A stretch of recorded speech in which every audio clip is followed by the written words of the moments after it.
No? Ricardo, where are you?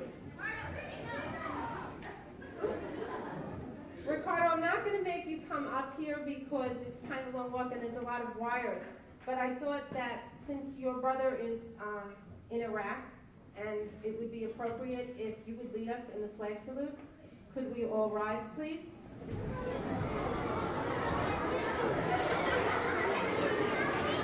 All right, let's be quiet so we can hear Ricardo.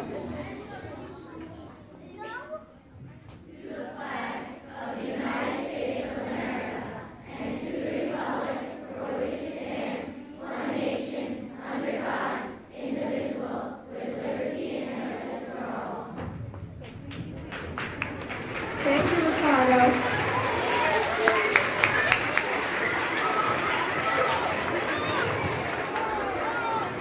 All right,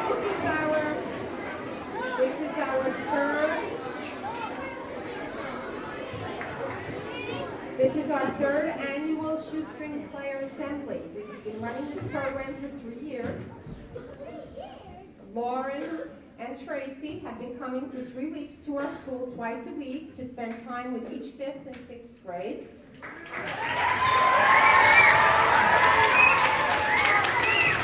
And I know they are thrilled today to have this performance come together. There's always that last minute hysteria that it's not going to all come together. No hysteria. But it has come together and they're ready to begin. So Lauren, Tracy, Shoestring Players.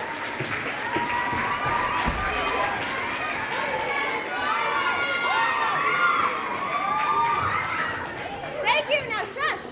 Hello. In case you didn't know, my name is Tracy and this is Lauren. We come from a company called the Shoestring Players. And the Shoestring Players is a professional children's theater company that does international folk tales for young audiences, which is our fancy schmancy way of saying we perform fairy tales for kids. And although we go everywhere, we have come here, and we did not bring our own actors. We have taken your 5th and 6th grade, and we've made them into our actors. Yay.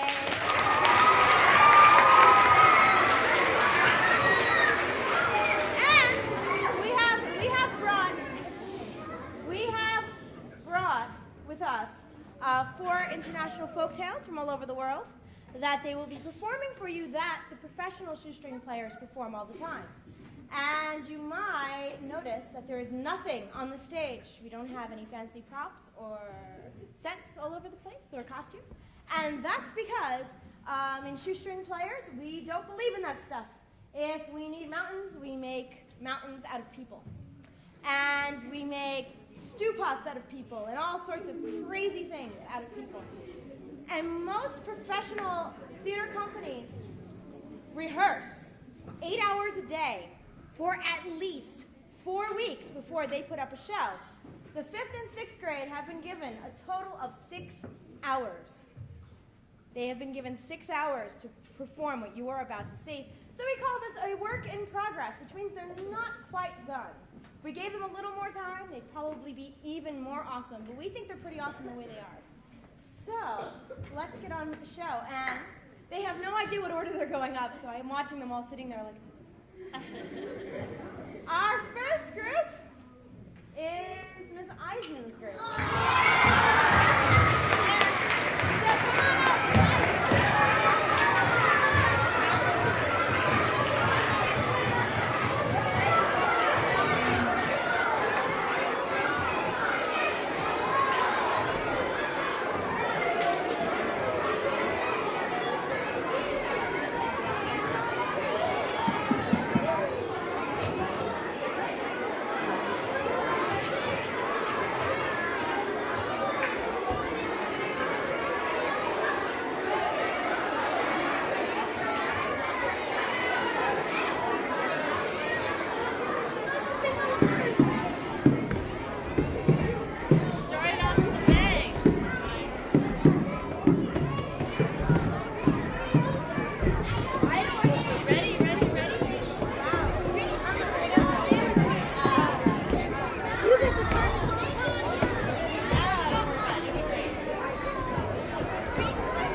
silence so you can hear everything that's going on.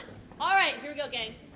This story comes to us from Russia, and it is all about Spiders! toads, Rats! Bats! Wolfsbane! and Brussels sprouts! yeah, as well as lots and lots of Magic! plus A good little Russian girl named Marusha.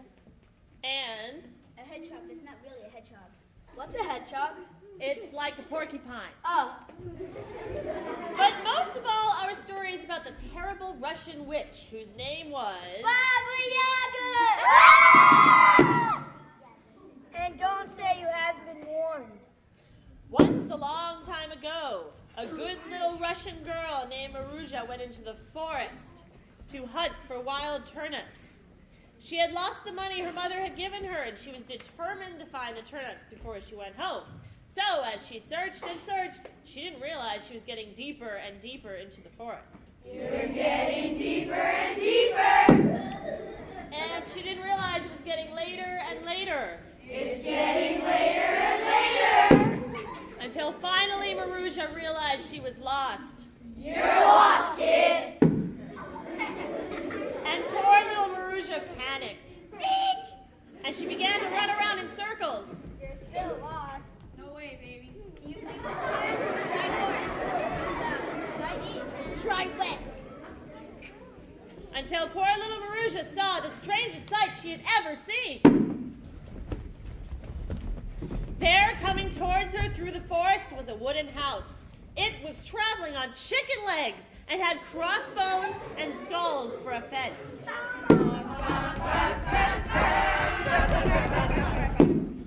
Suddenly, the door of the hut flew open, and there stood Baba Yaga! And poor little Marusha did the only thing possible. What? She fainted. Oh. The next thing she knew, she was in Baba Yaga's stew pot being cooked for dinner.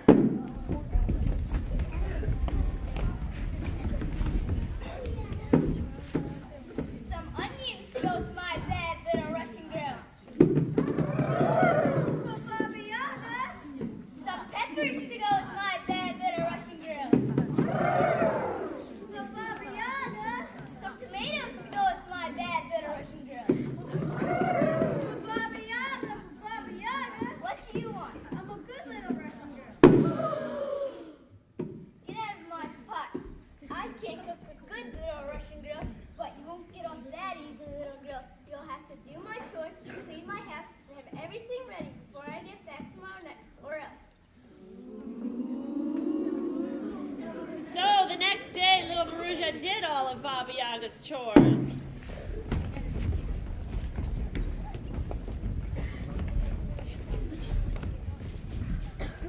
First, she wound Baba Yaga's clock. Clank, clank, clank, clank, clank. Tick tock, tick tock, tick tock, tick tock. Then she stoked the fireplace with logs.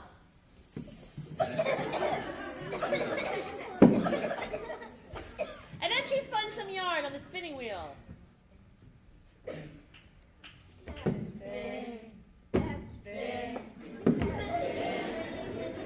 And last of all, and worst of all, she had to sweep the floor that hadn't been swept in 100 years. And while she was sweeping, she raised clouds and clouds of dust. Achoo! Achoo! Achoo! Achoo! Achoo! Achoo! Finally, little Marusha decided to take a break. She went outside for a... Breath of fresh air. It was a beautiful summer evening, not a cloud in the sky. when suddenly a terrible storm came down. The wind blew and the lightning flashed. The clouds whirled and raged in the sky like the flying mane of a great black horse. It was Baba Yaga. Oh. It was Baba Yaga flying on the wind down through the sky in her mortar and pestle. What's a mortar and pestle? It's like a pot, and you put seeds and stuff and grind them in with pestle. Oh. So on came Baba Yaga riding on the wind, blowing the clouds before her as she came. I'm back. And right away, Baba Yaga went to her secret cupboard.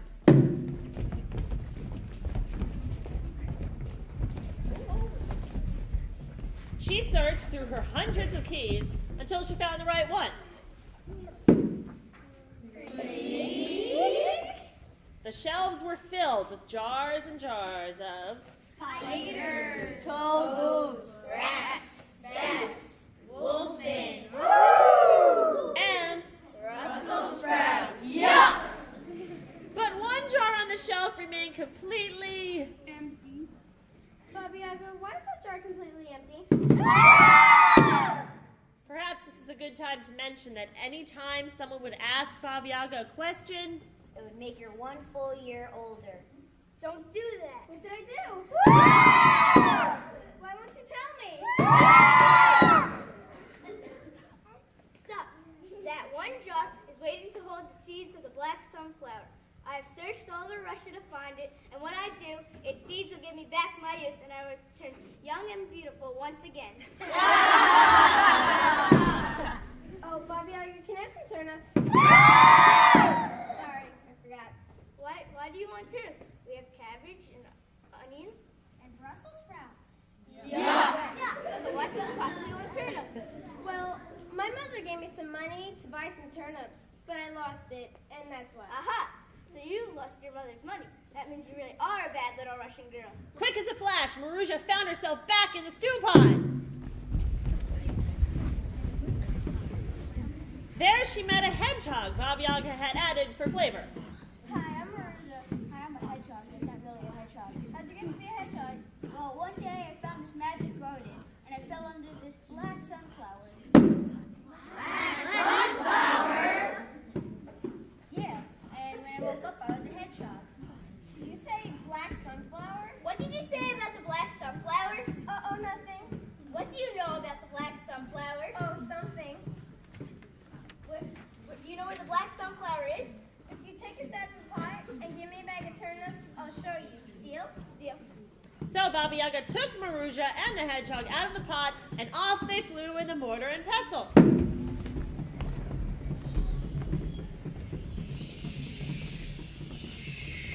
Where's my black sunflower? Are we there yet? I have to go to the bathroom. Where's my black sunflower? Are we there yet? I have to go to the bathroom. Where's my black sunflower? Are we there yet? I have to go to the bathroom. And they flew on until at last they had landed in the magic garden the hedgehog had spoken of. The garden was filled with all kinds of flowers. There were lilacs, tulips, daffodils, and crocuses, and gladioluses, and chrysanthemums, but There's no black sunflower. You tricked me. when suddenly, right before their eyes, Black sunflower. quick as a flash, Baba Yaga ran and pulled the black sunflower out of the ground. Then they all got back in the mortar and pestle and flew off into the sky. I've got my black sunflower. Are we there yet? I have to go to the bathroom. Are we there yet? I've got my black sunflower. Are we there yet? And when they got back to Baba Yaga's hut, she put them back in the stew pot.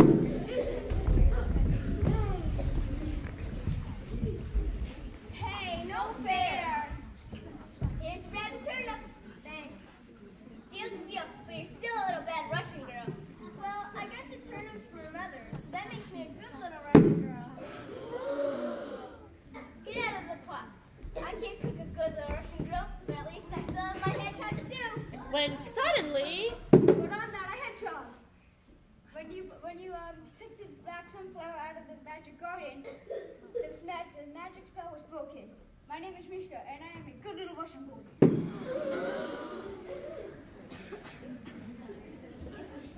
Get out of my pot. and the two children were so happy they ran around Baba Yaga's house, poking into things and asking lots and lots of questions. What is fighting for? What are the toads for? And the bats? And the rats? Baba Yaga, how old are you anyway? Until finally, in her desperation, Baba Yaga took out her black sunflower and gobbled it all up at once.